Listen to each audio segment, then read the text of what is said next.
Hey there YouTube, WrestlingOptimus here, back with my action figure review of WrestleMania 41 Night 2 from fabulous Las Vegas.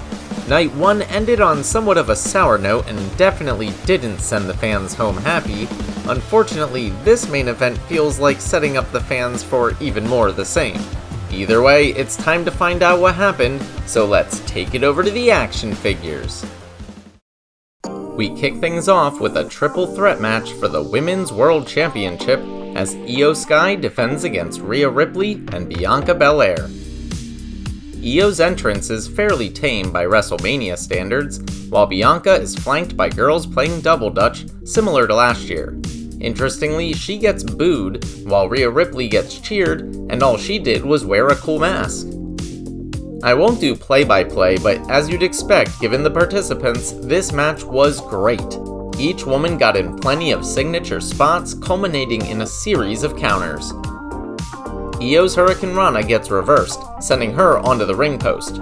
Ripley reverses a KOD into a Riptide, but that's blocked as she gets whipped with Bianca's braid. Belair manages to nail the KOD this time, only for Io to break it up with a moonsault. Sky quickly rolls up Bianca, gets the 1-2-3, and retains her title. Wow, they actually let a champ retain for once. I guess this is a good time to bring up the ridiculous amount of advertising all over the place, including with people's entrance attire. Case in point, Drew McIntyre comes out dressed as the main character from Doom the Dark Ages for his Sin City street fight. Meanwhile, the lead guitarist of Slayer plays Damian Priest, wearing a giant cape, to the ring just like Living Colour did the night before. Early on, they brawl to the outside where Drew steals a fan's cell phone and takes a selfie with it before seemingly posting it to social media. As happens in street fights, the weapons come out right away, including trash cans, chairs, steps, and the obligatory tables. Speaking of which, Priest tries to do Undertaker's old school, but gets shoved off the ropes through said tables onto the outside. Drew gets him back in the ring though, sets up a chair in the corner, and puts Damian's head through it with a Claymore kick to score the victory. Next is a fatal four-way for the Intercontinental title between the champion Braun Breaker, Finn Balor, Dirty Dom, and newcomer Penta. Their entrances are fine, but nothing special. To my earlier point, this match is brought to us by Dude Wipes, and commentary is just as immature as you'd expect them to be with that information. Judgment Day members Finn and Dom actually work together better than I thought given their recent tension. That's helped by the appearance of Carlito, but all good things must come to an end as Dom goes for a 619 only to get reversed and ruin their alliance. I really wish I had a Carlito figure because Braun speared the crap out of him from the English commentary desk to the Spanish one in my highlight of the match. In the end, Finn nails Breaker with a coup de grace, but when he goes for the pin, Dom hits a frog splash on both of them, rolls up Balor, and wins to become your new Intercontinental Champion. For some reason, Dirty Dom gets the pop of the night, and wow, I did not see that coming. But this is certainly going to make the Judgment Day story interesting moving forward. And now we learn who Randy Orton's mystery opponent is for his 20th WrestleMania after KO had to pull out due to injury. After a quick promo, say his name and he appears. It's the TNA champion, the prestigious one, the former local hero, Joe Hendry. Okay, on a personal note, I've been following Joe Hendry since WCPW, and my bar trivia team name is actually We Believe in Joe Hendry. So yeah, you could say I was excited about this. Anyway, it's a glorified squash match ending with Hendry's trademark spin and smile turned into an RKO from out of nowhere for the win. Randy picks up Joe off the mat afterwards and shows him off to the crowd, giving him an unforgettable WrestleMania moment. But the Viper's gonna Viper and hits him with another RKO for a huge pop. Then he does the spin and smile too, only with the Randy Orton pose this time. Logan Paul arrives for his match against AJ Styles holding a drone that literally takes off from his hand, flies around the stadium, and returns to him as he enters the ring. Speaking of the drone, as much as I liked it at first, they really started overusing it, and this match was particularly bad. Eventually, one of Logan's friends, Jeff, sneaks out and attempts to interfere, but he's stopped by Karrion Kross, who calls AJ by his real name and tries to convince him to use some brass knuckles, but AJ won't do it.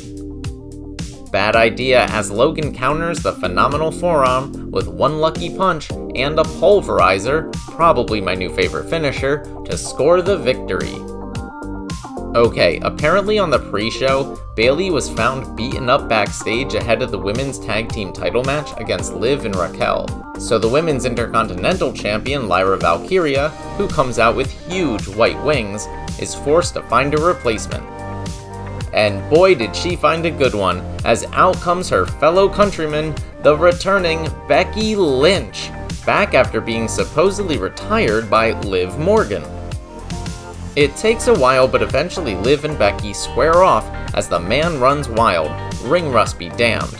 When Lyra hits Raquel with a DDT on the outside, Becky capitalizes by nailing Liv with a manhandle slam to get the pin and become your new women's tag team champions. That also means we now have Lyra 2 belts. Suddenly, from out of nowhere, the stone cold glass breaks and out comes the Rattlesnake on a 4-wheeler. He goes so crazy with excitement, and possibly a few Steve Weisers, that he crashes it into the barricade and takes out a fan. Unfortunately, he's just here to announce the attendance figures, which is about 124,000 for the whole weekend.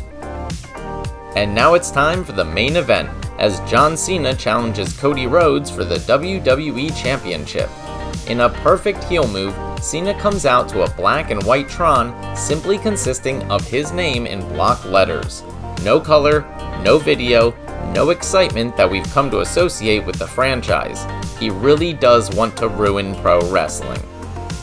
For some reason, dirt bikes line the stage for Cody's entrance before he unveils a new skull helmet that opens up like Iron Man. The match itself is very slow and methodical, as Cena refuses to give the fans anything to cheer. Still, he does hit a 5-knuckle shuffle and multiple AAs before locking in a terrible looking STFU. Cody breaks out twice before accidentally causing a ref bump. So Cena rips off the turnbuckle pads and bashes Cody's head into it twice before delivering another AA, but once again, Cody kicks out. Suddenly, Travis Scott comes out with a dumb hardcore title, takes forever to reach the ring, and honestly, I just kinda checked out at this point. All you need to know is he winds up getting the crossroads. His interference does lead to another ref bump, which allows Cena to bash Cody in the head with the title belt. He pulls the ref back into the ring, gets the 1-2-3, and steals his record-breaking 17th world title. So, was that it? No Rock? Just Cena wins, lol? I mean, this was the expected result, but it just feels so empty. Maybe that's the point? Cena wants to ruin wrestling, and with that ending, he at least ruined WrestleMania. I'm sure they'll make this work, but in the moment, that was a terrible way to end the weekend. So many title changes. That's my biggest takeaway from WrestleMania 41. Other than that, I had a feeling going into this weekend that we were about to get a sad ending, especially given all the happy endings we got last year.